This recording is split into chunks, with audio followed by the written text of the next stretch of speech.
Estamos enlazados vía Zoom ahora con el ex oficial mayor del Congreso, César Delgado Guembe. César, muy buenos días. Muy buenos días, Nicolás. El día de ayer el programa Panorama ha denunciado que bajo el rubro de consumos de centro de costos por mes, que supuestamente está registrado a nombre de cada parlamentario, se han comprado pizarras estas de vidrio templado, frigobares, pero encima con sobreprecios, ¿no? O sea, pagando bastante por encima de lo que podrían ser encontrados estos productos en el mercado. ¿Por qué ocurre esto, César? O sea, ¿cuáles son los límites? No hay un límite de a qué tiene derecho un congresista que accede al cargo. Bueno, en principio, Nicolás, eso está previsto en el presupuesto del Congreso que se aprueba el mes de noviembre de cada año y que luego se promulga por el presidente de la República. Todo eso tiene previsión. Si no existiera esa previsión, obviamente se incurriría en una falta, sino en un delito de malversación de fondos. Yo asumo que no se ha hecho la evaluación anterior, que es la de la etapa de formulación del presupuesto donde aparece este tipo de gastos. Pero si tú me preguntas cuál es la causa de que esto ocurra, me temo que nos estamos enfrentando a un problema de carácter médico. Y la especialidad médica que trata este tipo de temas es la oncología. Si estamos en un caso de cáncer, estamos viendo que hay una metástasis porque de un fenómeno se pasa al otro y al otro y al otro. Y lo que hacen los medios, como en tu caso, es poner la puntería a casos que merecen la atención para que observemos que ese tipo de cosas no deben ocurrir. Entonces, si los medios están actuando, la única alternativa que tenemos es que los medios no procedan con carácter piromaníaco. Es decir, que esto ocurra con propósitos eminentemente pedagógicos para determinar qué es lo que hay que hacer. Mi rol, tú me invitas a tu programa para conversar sobre este tema. Yo no soy oncólogo, pero sí sé que existen medios para poder solucionar este problema, no ahora, porque ahora el enfermo está en su etapa final y va a durar hasta el año 2026, cuando su vida se extinguirá. Pero lamentablemente, si no tomamos previsiones, nos vamos a reventar peor el año 2026. Mira, estamos a 2 años del próximo proceso electoral, cuando los partidos tienen que proponer a los candidatos entre los cuales tenemos que elegir. Vale la pena, como lo estás haciendo tú, yo lo he observado en tus programas, llamar la atención sobre el rol de los partidos políticos. Ahora es cuando debemos ver, dentro de estos 2 años que quedan, donde los partidos deben estar capacitando a quienes van a postular el año 2026 como candidatos, ¿qué están haciendo? Un programa de capacitación no se produce de la noche a la mañana. En 2 años sí se puede conseguir algo. La pregunta es, ¿qué están haciendo para que en estos 2 años haya una malla curricular, haya profesores adecuados y haya entrenamiento solvente y una evaluación apropiada en materia cognitiva y en materia ética para evitar el mismo mal frente al cual nos encontramos y que luego, si es que no tiene remedio ese mal, tendremos nuevamente que recurrir al oncólogo para el periodo 2026-2031? Claro, pero el tema también es un mínimo de reglas de juego, ¿no es cierto? Porque lo que ve uno es como es decir, la sensación que recibe la sociedad es que los congresistas están tratando de sacar el mayor provecho personal posible de su función. Es decir, están ocupados en esto, ¿no? En tener gollerías, en tener... O sea, y normalmente en otros países los congresistas viajan en transporte público. Hay países escandinavos, entiendo, donde, por ejemplo, los congresistas que son del interior no se alquilan casas. El Congreso tiene un hotel donde se alojan mientras les toca cumplir su función en la capital o donde está la sede parlamentaria. Y los honorarios parlamentarios son mínimos y todos los otros gastos salen de su bolsillo y de sus partidos, no del aparato del Estado como nos ocurre acá. Así es. ¿Eso qué cosa nos está revelando? Estamos ante un panorama que, si lo evaluamos desde el punto de vista ético, más allá de las normas que existen las cuales probablemente se están cumpliendo, porque aparecen en el presupuesto. Y si están en el presupuesto, eso está justificado. El problema es por qué se incluye en el presupuesto ese tipo de gastos que riñen con la frugalidad o con la austeridad con la que deben administrarse los recursos públicos. Ese tema de la austeridad y la frugalidad es el que tenemos que apuntar. ¿Por qué ocurre? Porque no tienen el perfil de competencias necesario para gestionar los fondos públicos. Y eso debe asegurárnoslo el partido político que nos propuso a esos candidatos. Así de sencillo. La agenda, César, que viene al Congreso es horrible, simplemente.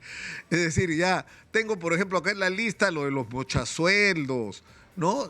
¿Qué es esto? ¿Me entiendes? Hoy día se ve el caso de Edgar Tello. No puede ser, César. No hay derecho en un país tan agobiado de problemas, pero tan lleno de posibilidades por el otro, que esta sea nuestra agenda. ¿No? No hay derecho, César. ¿Qué hay que hacer? Dime tú. ¿Qué hay que hacer Mira, para cambiar? Nicolás. Y tú has dicho, acá hay una responsabilidad de los partidos. Sí.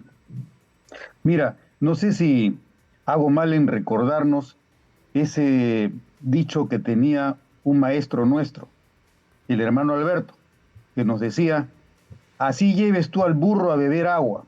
Si el burro no quiere beber, no beberá. ¿Qué más podemos hacer? Estamos diciendo y delatando las cosas, estamos denunciando lo que está ocurriendo, pero no se aprende.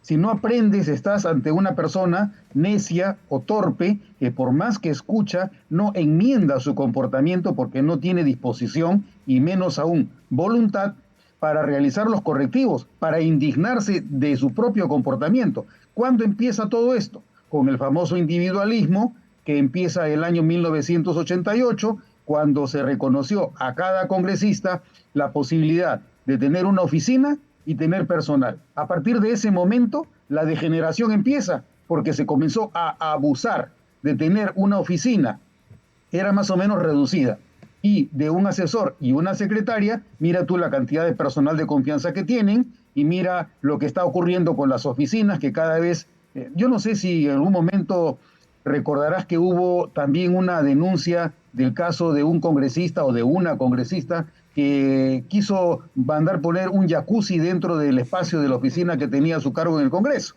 Entonces, si te das cuenta que hay esa predisposición hacia la suntuosidad, en lugar de ser austeros y frugales, ¿qué tipo de ejemplo nos está dejando? Nos está dejando el caso de que quienes están llegando al Congreso se comportan como muchos de nosotros como peruanos, que apenas tienes tú un pequeño recurso, lo dilapidas. Y la dilapidación es contraria totalmente al bien y a los valores públicos.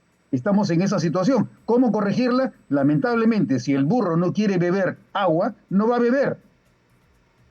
Ahora, el tema es el siguiente: el nivel de lealtad que tienen estos congresistas electos por sus partidos es más o menos igual a cero.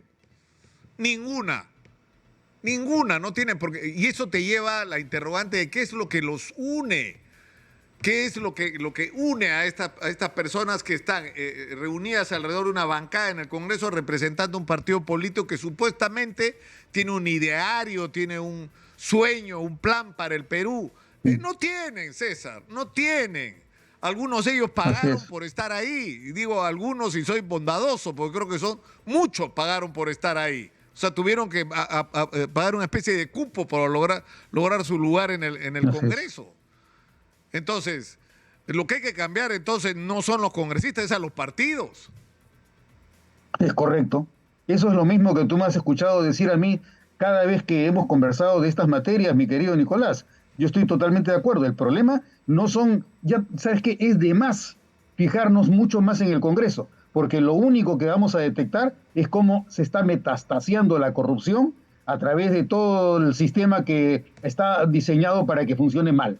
Entonces, lo que hay que hacer es que funcione bien. ¿Cómo consigues que funcione bien? Que existan líderes y partidos que tengan una visión del Perú.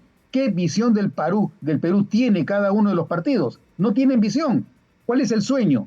¿Cuáles son las metas? ¿Cuáles son los objetivos? No los tenemos. Cuando postulan, al ciudadano no le interesa tampoco los programas ni los planes que tengan los partidos. Lo que hace el ciudadano es comportarse de una manera mecánica y elige al tuntún entre quienes se están proponiendo como candidatos. Esa es la otra parte del problema. Son los partidos y somos nosotros, Los ciudadanos. con las deficiencias que tiene la calidad de nuestra ciudadanía. Para ser ciudadano no basta con tener un DNI. Todos tenemos un DNI, pero el DNI también lo tienen los pendejos, los corruptos y los ladrones. Entonces, ¿qué cosa hace que nos diferencie para ser una república?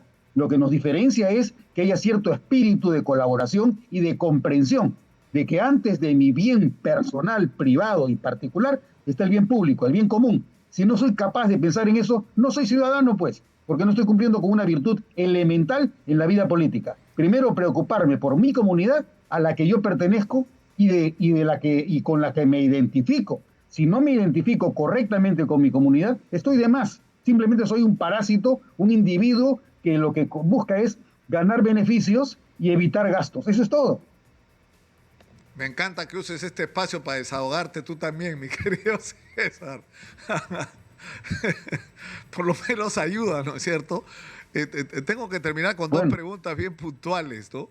Este tema de los mochasueldos, ahora es el caso de Edgar Tello, ¿tienen que ser desaforados? O sea, ¿qué mayor discusión? Las evidencias están ahí puestas sobre la mesa, ¿no? No hay mucho que discutir. Bueno, ya no tienen inmunidad. Si no tienen inmunidad, lo que procede es, ante el recorte de sueldos y ante la denuncia presentada, que proceda directamente la Fiscalía, inicie el proceso judicial y que se actúe con las sanciones que corresponda de acuerdo al Código Penal.